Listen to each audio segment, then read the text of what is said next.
Keralam polling ബൂത്തിലെത്തി വിധി എഴുതാൻ ഇനി മണിക്കൂറുകൾ മാത്രം ബാക്കി. 20 മണ്ഡലങ്ങളിൽ 18ലും UDF മേൽക്കോയ്മ നേടുമെന്നുള്ള പ്രവചനങ്ങൾ പുറത്തു വന്നു കഴിഞ്ഞു. എങ്ങോട്ടാണ് മലയാളികളുടെ രാഷ്ട്രീയ മനസ്സിന്റെ ചായ്വ്? 20 മണ്ഡലങ്ങളിലും ഏതൊക്കെ മുന്നണികൾക്കാണ് സാധ്യത? ഒന്ന് പരിശോധിക്കാം. കേരളത്തിന്റെ രാഷ്ട്രീയ നാഡീകേന്ദ്രമായി കണക്കാക്കപ്പെടുന്ന തിരുവനന്തപുരം മണ്ഡലത്തിൽ സിറ്റിംഗ് എംപിയും കോൺഗ്രസ് നേതാവുമായ ശശി തരൂർ, BJP നേതാവും കേന്ദ്രമന്ത്രിയുമായ രാജീവ് ചന്ദ്രശേഖർ, CPI നേതാവും മുൻ MP-യുമായ പന്ന്യൻ രവീന്ദ്രൻ എന്നിവർ തമ്മിൽ ത്രികോണ മത്സരമാണ് നടക്കുന്നത്. വോട്ടിന് മണിക്കൂറുകൾ ശേഷിക്കെ ശശി തരൂരിനാണ് മുൻതൂക്കം കൽപ്പിക്കുന്നത്. തുടർച്ചയായ 4ാം വട്ടവും തിരഞ്ഞെടുക്കപ്പെടുമെന്നാണ് രാഷ്ട്രീയ നിരീക്ഷകർ വിലയിരുത്തുന്നത്. ഇത് മണ്ഡലത്തിലെ റെക്കോർഡായിരിക്കും. അതേസമയം മണ്ഡലത്തിൽ BJPക്ക് അനുകൂലമായ അടിയൊഴുക്കുണ്ട്. പുതുമുഖമാണെങ്കിലും മണ്ഡലത്തിൽ ശക്തമായ സാന്നിധ്യമാണ് രാജീവ് ചന്ദ്രശേഖർ. ക്ലാഷ് ഓഫ് ടൈറ്റൻസിൽ ശശി തരൂർ വേഴ്സസ് രാജീവ് ചന്ദ്രശേഖർ എന്ന് വേണമെങ്കിലും വിലയിരുത്താം. ആറ്റിങ്ങലിൽ മേടച്ചൂടിനെ വെല്ലുന്ന വീര്യവുമായാണ് 3 മുന്നണികളും കരുക്കൾ നീക്കുന്നത്. UDF സ്ഥാനാർത്ഥി അടൂർ പ്രകാശിന് മേൽക്കൈയുണ്ടെന്ന് വിലയിരുത്തുന്നുണ്ടെങ്കിലും വളരെ ടൈറ്റാണ് കാര്യങ്ങൾ. NDA സ്ഥാനാർത്ഥി V മുരളീധരൻ, LDF സ്ഥാനാർത്ഥി V ജോയ് എന്നിവരും വിജയം കണ്ടേയടങ്ങും എന്ന വാശിയിലാണ്. സ്വാധീനമുള്ള മേഖലകളും സ്വാധീനം കുറഞ്ഞ മേഖലകളും തരം തിരിച്ച് കൃത്യമായ ആസൂത്രണത്തോടെയാണ് മുന്നണികളുടെ നീക്കം. സ്വന്തം പാളയത്തിലെ ചോർച്ചകൾ തടയുക, നിഷ്പക്ഷ വോട്ടർമാരെ പരമാവധി സ്വാധീനിക്കുക, എതിർചേരിയിൽ നിന്നും കഴിയുന്നത്ര വോട്ടുകൾ സ്വന്തമാക്കുക എന്നീ ലക്ഷ്യങ്ങൾ മുൻനിർത്തിയാണ് പ്രവർത്തനം. രാഷ്ട്രീയക്കാരനായ NK പ്രേമചന്ദ്രനും താരതിളക്കവുമായി M മുകേഷും G കൃഷ്ണകുമാറും മത്സരിക്കുന്ന കൊല്ലം മണ്ഡലത്തിൽ മലയോര തീരദേശ വോട്ടുകൾ നിർണായകമാണ്. വോട്ട് കുറയുമെങ്കിലും കൊല്ലത്ത് പ്രേമചന്ദ്രൻ സേഫ് ആകുമെന്നാണ് വിലയിരുത്തൽ. രാഷ്ട്രീയത്തിനൊപ്പം വികസനത്തിന്റെ നേരവകാശത്തെ ചൊല്ലിയാണ് അവസാന ലാപ്പിൽ 3 മുന്നണികളും പോരടിക്കുന്നത്. പ്രേമചന്ദ്രന്റെ പാർലമെന്റിലെ മികച്ച ഇടപെടലുകളും വികസന പദ്ധതികളും ചർച്ചയാക്കിയാണ് UDF കളം പിടിച്ചത്. പ്രേമചന്ദ്രനെ വീഴ്ത്താൻ LDF കളത്തിലിറക്കിയ M മുകേഷ് MLA ആയി 1700 കോടി രൂപയുടെ വികസന പദ്ധതികൾ നടപ്പാക്കി എന്ന് പറഞ്ഞാണ് വോട്ട് തേടുന്നത്. അടിയൊഴുക്കുണ്ടാകുമെന്ന് ഉറപ്പിച്ച് അവസാന ലാപ്പിൽ കുടുംബത്തെയും ഒപ്പം കൂട്ടി വോട്ട് പിടിക്കുകയാണ് NDA സ്ഥാനാർത്ഥി G കൃഷ്ണകുമാർ. 3 തവണയും കോൺഗ്രസിനെ ജയിപ്പിച്ച പത്തനംതിട്ടയിൽ ഇക്കുറി വിജയപ്രതീക്ഷയുമായാണ് കോൺഗ്രസിന്റെ ആന്റോ ആന്റണി കളം പിടിക്കുന്നത്. എന്നാൽ കഴിഞ്ഞ തവണത്തേക്കാൾ കാര്യങ്ങൾ കുറച്ചധികം കടുപ്പമാണെന്ന് ഉറപ്പാണ്. രാഷ്ട്രീയ സാഹചര്യം തന്നെയാണ് പ്രധാന ഘടകം. കഴിഞ്ഞ തവണ ഇടതിന് പിന്നിലാക്കി 3ാം സ്ഥാനം കൊണ്ട് തൃപ്തരാകേണ്ടി വന്ന BJP ഇക്കുറി 2ഉം കൽപ്പിച്ച് തന്നെയാണ് അനിൽ ആന്റണിയുമായി മുന്നോട്ടിറങ്ങിയിരിക്കുന്നത്. LDF ആകട്ടെ തോമസ് ഐസക്കിലൂടെ എന്ത് വില കൊടുത്തും മണ്ഡലം പിടിക്കാൻ കച്ചകെട്ടി ഇറങ്ങിയിരിക്കുകയാണ്. ആന്റോ ആന്റണി പിടിക്കുന്ന ക്രൈസ്തവ വോട്ടുകൾ അനിൽ ആന്റണി വരുമ്പോൾ പിളരുമെന്നാണ് BJPയുടെ പ്രതീക്ഷ. ഇതിലാണ് LDFന്റെയും തോമസ് ഐസക്കിന്റെയും വിജയപ്രതീക്ഷ. പാർട്ടി വോട്ടുകൾ നഷ്ടപ്പെടാതെ പെട്ടിയിൽ വീഴുകയാണെങ്കിൽ ജയിക്കാൻ കഴിയുമെന്ന് LDF കരുതുന്നു. കടുത്ത ത്രികോണ മത്സരം നടക്കുന്ന ഇവിടെ എതിരാളികളെക്കാൾ മേൽക്കൈ നേടാനുള്ള പ്രയത്നത്തിലാണ് ഓരോ സ്ഥാനാർത്ഥികളും. തുടർച്ചയായ 3 തിരഞ്ഞെടുപ്പുകളിലും കൊടിക്കുന്നിൽ സുരേഷിനെ പാർലമെന്റിലേക്ക് വണ്ടി കയറ്റിവിട്ട മാവേലിക്കരയിൽ ഇക്കുറിയും UDFനാണ് മേൽക്കൈ എന്നാണ് വിലയിരുത്തൽ. എന്നാൽ ഇതുവരെ പുറത്തുവന്ന പ്രീപോൾ സർവേകൾ LDFന്റെ CA അരുൺകുമാറിനെ പിന്തുണയ്ക്കുന്നുണ്ട്. മാവേലിക്കരയുടെ അടിയൊഴുക്കുകൾ തുണയ്ക്കുമെന്നുള്ള വിശ്വാസത്തിലാണ് NDA സ്ഥാനാർത്ഥി ബൈജു കലാശാല. NDAക്ക് വേരോട്ടമുള്ള മണ്ണിൽ വോട്ടിൽ നല്ലൊരു പങ്ക് റാഞ്ചാൻ BDJSും കച്ചമുറുക്കിയതോടെ പോരാട്ടം കടുക്കും. രാഷ്ട്രീയത്തെ സ്വാധീനിക്കും വിധം സാമുദായിക ചേരുവകളും മതവും കെട്ടുപിടഞ്ഞു കിടക്കുന്ന മാവേലിക്കരയുടെ മനം മാറ്റം എങ്ങോട്ടാണെന്നാണ് മുന്നണികൾ ഉറ്റുനോക്കുന്നത്. 2019 ലോക്സഭാ തെരഞ്ഞെടുപ്പിൽ കേരളം മുഴുവൻ UDF തൂത്തുവാരിയപ്പോൾ LDFനൊപ്പം നിന്ന് ഇടതിന്റെ മാനം കാത്ത ഒരേ ഒരു മണ്ഡലമാണ് ആലപ്പുഴ.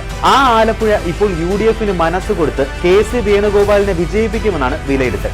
ഹാട്രിക് വിജയം ഉറപ്പിച്ചാണ് KC കച്ചമുറുക്കുന്നതും. ലോക്സഭാ തെരഞ്ഞെടുപ്പ് ചരിത്രത്തിൽ ഒരിക്കൽ പോലും ഒരു പക്ഷത്തോട് പ്രത്യേക മമത ആലപ്പുഴക്കാർ കാട്ടിയിട്ടില്ല. UDFനെയും LDFനെയും തഞ്ചം പോലെ ജയിപ്പിക്കുകയും തോൽപ്പിക്കുകയും ചെയ്യും.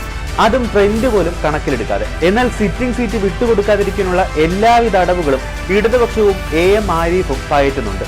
BJPക്ക് വേണ്ടി ശോഭാ സുരേന്ദ്രൻ കുറച്ചധികം വോട്ട് പിടിക്കുമെന്നും കണക്കുകൂട്ടുന്നു. തുടർച്ചയായ 3ാം തവണ ലോക്സഭയിൽ ഏറ്റുമുട്ടാനൊരുങ്ങുകയാണ് ഡീൻ കുര്യാക്കോസും ജോയ്സ് ജോർജും. മണ്ഡലം നിലനിർത്താൻ UDFും തിരിച്ചുപിടിക്കാൻ LDFും കിണഞ്ഞു ശ്രമിക്കുമ്പോൾ എവിടേക്ക് ചായും ഇടുക്കി എന്ന കാര്യത്തിൽ യാതൊരു പിടിയുമില്ല. UDFനെയും LDFനെയും മാറി മാറി പരീക്ഷിച്ച ചരിത്രമാണ് ഇടുക്കിക്കുള്ളത്. അതിനാൽ തന്നെ റിസൾട്ടിന് മുമ്പുള്ള ഏതു പ്രവചനവും ഇടുക്കിയെ സംബന്ധിച്ച് വൃഥാവിലായിരിക്കും. ജോയ്സിനെ കഴിഞ്ഞ 2 തിരഞ്ഞെടുപ്പിലും സഹായിച്ച ഹൈറേഞ്ച് സംരക്ഷണ സമിതി ഇത്തവണ സമദൂരമാണ്. ആർക്ക് വേണമെങ്കിലും വോട്ട് ചെയ്തോളൂ എന്നാണ് സമിതി നൽകിയിരിക്കുന്ന നിർദ്ദേശം. BDJSന്റെ സംഗീത വിശ്വനാഥാണ് ഇക്കുറി ഇടുക്കിയിലെ NDA സ്ഥാനാർത്ഥി. BJPയുടെ വളർച്ചയ്ക്ക് വളക്കൂറുള്ള മണ്ണാണ് ഇടുക്കി. വോട്ട് 10% മറികടക്കുക എന്ന ലക്ഷ്യമാണ് NDAക്കുള്ളത്. ഉമ്മൻചാണ്ടിയും KM മാണിയും ഇല്ലാത്ത കോട്ടയത്ത് ഇക്കുറി കേരള കോൺഗ്രസുകാരുടെ അഭിമാന പോരാട്ടമാണ് നടക്കുന്നത്. 1977 ശേഷം കേരള കോൺഗ്രസ് നേർക്ക് നേർ പോരാടുന്നു എന്നതാണ് പ്രത്യേകത.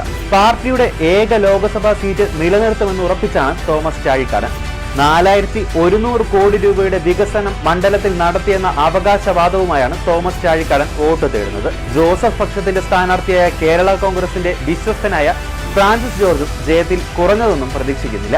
കേരള കോൺഗ്രസിന്റെ സ്ഥാപക നേതാവായ KM ജോർജിന്റെ മകൻ കൂടിയാണ് ഫ്രാൻസിസ് ജോർജ്. 1999, 2004 ലോക്സഭാ തെരഞ്ഞെടുപ്പുകളിൽ ഇടുക്കിയിൽ നിന്ന് വിജയിച്ച അനുഭവ സമ്പത്താണ് കൈയുണ്ടൽ. NDA സ്ഥാനാർത്ഥിയായ BDJS നേതാവ് തുഷാർ വെള്ളാപ്പള്ളി മണ്ഡലത്തിൽ കാര്യമായ ചലനമുണ്ടാക്കുമെന്ന പ്രതീക്ഷയിലാണ്. കോൺഗ്രസ് ഒറ്റക്കെട്ടായി നിന്നപ്പോഴെല്ലാം വൻ ഭൂരിപക്ഷം നൽകി വിജയിപ്പിച്ച എറണാകുളം ഇക്കുറിയും ഹൈബി ഈഡന് കൈകൊടുക്കുമെന്നാണ് വിലയിരുത്തൽ.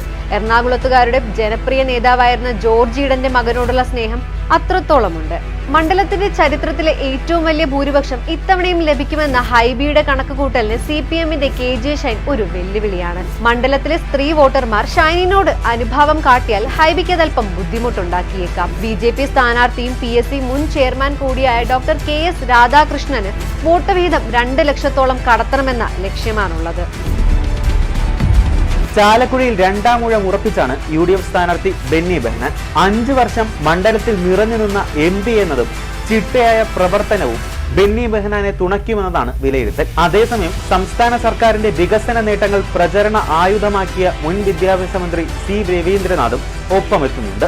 NDA സ്ഥാനാർത്ഥിയായ BDJSന്റെ KM ഉണ്ണികൃഷ്ണൻ വോട്ട് ഷെയർ ഉയർത്താനുള്ള നീക്കത്തിലാണ്. 3 മുന്നണികൾക്കും ബദലായി 2020യുടെ ചാർലി പോൾ ശക്തി തെളിയിക്കാനുള്ള ശ്രമത്തിലാണ്. അത് ആരെ ബാധിക്കുമെന്ന് കണ്ടറിയേണ്ടതുണ്ട്.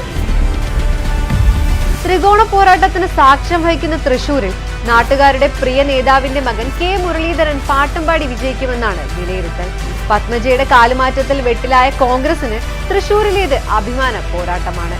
രാഷ്ട്രീയ അധികായനായ പിതാവും സഹോദരിയും പരാജയപ്പെട്ടെടുത്ത് വടകര പോലൊരു സേഫ് സോൺ വിട്ട് തൃശൂർ പിടിക്കാനായാൽ മുരളീധരന് മാത്രമല്ല കോൺഗ്രസിനും അത് വലിയ രാഷ്ട്രീയ വിജയമുണ്ടാക്കും. താരതമ്യേന ദുർബല സ്ഥാനാർത്ഥിയായി കണക്കാക്കപ്പെട്ടിരുന്ന മാത്യു തോമസിന് പകരം ജനകീയനായ സുനിൽ കുമാറിനെയാണ് LDF രംഗത്തിറക്കിയിരിക്കുന്നത്.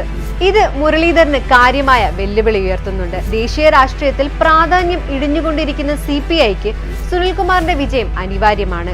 മോദിയുടെയും സുരേഷ് ഗോപിയുടെയും ഗ്യാരണ്ടി നൽകി നല്ലോണം ജനപ്രീതി നേടിയിട്ടുണ്ട് BJP. മോദിയെ പോലെ തന്നെ ഒരു ദേശീയ പരിവേഷം സൃഷ്ടിച്ചെടുക്കുകയാണ് സുരേഷ് ഗോപി. പക്ഷേ ആ ദേശീയ പരിവേഷം വോട്ടാകുമോ എന്ന് കണ്ടറിയാം. ആലത്തൂരിൽ 2ാം വട്ടവും രമ്യ ഹരിദാസ് വെന്നിക്കൊടി പാറിക്കുമെന്ന് ഉറപ്പിച്ചാണ് UDF ക്യാമ്പ്. PK ബിജുവിനെതിരെ നേടിയ വൻ ഭൂരിപക്ഷം ഇത്തവണയും രമ്യ ഹരിദാസ് ആവർത്തിക്കുമെന്ന UDF പ്രതീക്ഷയ്ക്ക് കനത്ത വെല്ലുവിളിയായി മന്ത്രി K രാധാകൃഷ്ണൻ ഇഞ്ചോടിഞ്ച് പോരാട്ടം കാഴ്ചവെക്കുന്നു.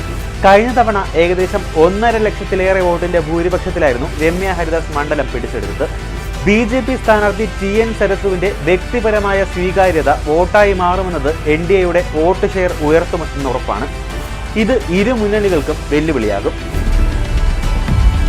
ഇടത്തോട്ട് ചരിവുള്ള മണ്ഡലം എന്നറിയപ്പെടുന്ന പാലക്കാട്ടിൽ ഇക്കുറി ഏറ്റുമുട്ടുന്നത് കോൺഗ്രസിന്റെ സിറ്റിംഗ് MP VK ശ്രീകണ്ഠനും CPMന്റെ മുൻ MP A വിജയരാഘവനുമാണ്. UDFനെ നെഞ്ചിലേറ്റിയ Palakkad VK Sreekandan 2ാം ഊഴം നൽകുമെന്നാണ് വിലയിരുത്തൽ.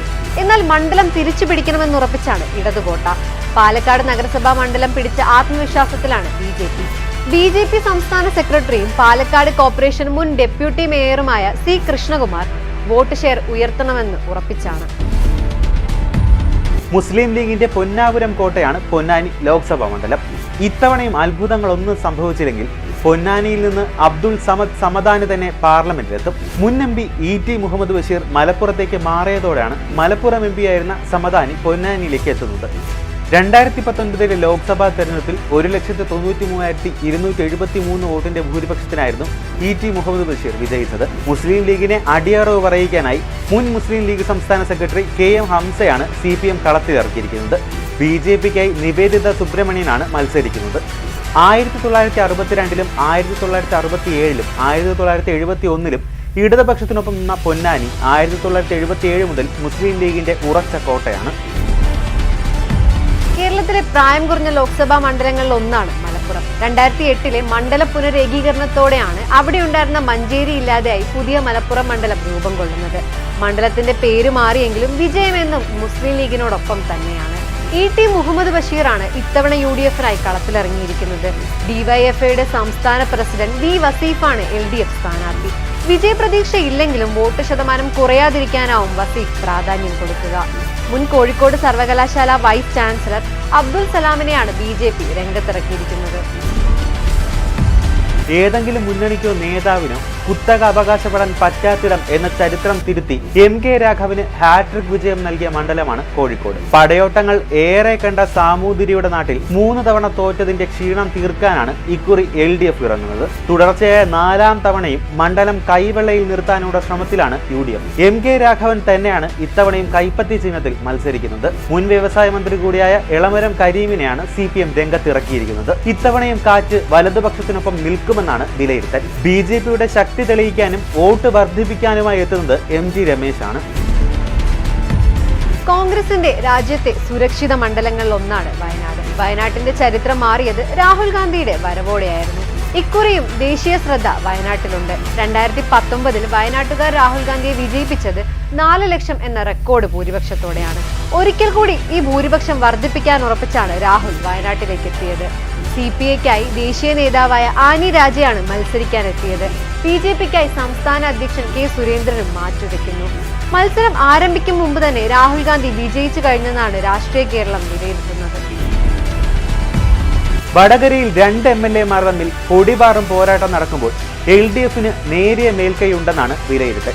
കഴിഞ്ഞ നിയമസഭാ തെരഞ്ഞെടുപ്പിൽ ഏറ്റവും കൂടുതൽ ഭൂരിപക്ഷം നേടിയ KK ശൈലജയും ശക്തമായ ത്രികോണ മത്സരം നടന്ന പാലക്കാട് മിന്നും വിജയം നേടിയ ഷാഫി പറമ്പിലും തമ്മിൽ ഇഞ്ചോടിഞ്ച് പോരാട്ടത്തിനാണ് വടകര സാക്ഷ്യം വഹിക്കുന്നത്. ശൈലജയുടെ ജനസമിതിയിൽ മണ്ഡലം പിടിക്കാൻ LDF ഇറങ്ങിയപ്പോൾ ജനപ്രീതിയിൽ ഒപ്പത്തിനൊപ്പം നിൽക്കുന്ന ഷാഫി പറമ്പിലിനെ നിർത്തി UDF പ്രതിരോധം തീർത്തു. ഇതോടെയാണ് വടകരയിലെ തിരഞ്ഞെടുപ്പ് ചിത്രം മാറിമറിഞ്ഞത്. BJPക്കായി രംഗത്തിറക്കിയിരിക്കുന്നത് CR പ്രഫുൽ കൃഷ്ണയാണ്. KPCC പ്രസിഡന്റും സിറ്റിംഗ് MPയുമായ K സുധാകരനെ കണ്ണൂർ കൈപ്പിടിയിലാക്കേണ്ടത് അഭിമാന പ്രശ്നമാണ്. എന്നാൽ 2 തവണ MLAയും 5 വർഷത്തോളം CPM ജില്ലാ സെക്രട്ടറിയുമായുള്ള പ്രവർത്തന പരിചയം കൈമുതലാക്കിയ MV ജയരാജന് അല്പം മുൻതൂക്കമുണ്ടെന്നാണ് വിലയിരുത്തൽ. CPM വേഴ്സസ് ആന്റി CPM എന്നാണ് കണ്ണൂരിലെ വോട്ടിംഗ് പാറ്റേൺ. ഇത് എത്രത്തോളം ജയരാജനെ സഹായിക്കുമെന്ന് കണ്ടറിയണം. മണ്ഡലത്തിൽ ഇക്കുറി BJP ടിക്കറ്റിൽ മത്സരിക്കുന്ന C രഘുനാഥ് വോട്ട് ശതമാനം ഉയർത്താനുള്ള പുറപ്പാടിലാണ്. ഇടതിന്റെ കയ്യിൽ നിന്ന് വെട്ടിപ്പിടിച്ച കാസർഗോഡൻ കോട്ട ഇക്കുറിയും UDF-ന്റെ രാജ്മോഹൻ ഉണ്ണിത്താൻ നിലനിർത്തുമെന്നാണ് വിലയിരുത്തൽ. അണികളുടെ പ്രിയങ്കരനായ ഉണ്ണിച്ചയ്ക്ക് കാസർഗോഡുകാർ 2ാം ഊഴം നൽകും എന്നുറപ്പാണ്. അതേസമയം CPM ജില്ലാ സെക്രട്ടറി MV ബാലകൃഷ്ണൻ കഴിഞ്ഞ തവണ കൈവിട്ട കാസർഗോഡ് മണ്ഡലം എങ്ങനെയും തിരിച്ചു പിടിക്കാനുള്ള തയ്യാറെടുപ്പിലാണ്. BJP ആവട്ടെ ML അശ്വിനിയാണ് ഇത്തവണ പോർക്കളത്തിലേക്ക് അയച്ചിരിക്കുന്നത്. കാസർഗോഡ് 7-ൽ 5 നിയമസഭാ മണ്ഡലങ്ങളും കയ്യിലുള്ളതാണ് ഇടതുമുന്നണിയുടെ പ്രതീക്ഷ. എന്നാൽ വിട്ടുകൊടുക്കില്ല എന്ന് ഉറച്ചാണ് ഉണ്ണിത്താൻ.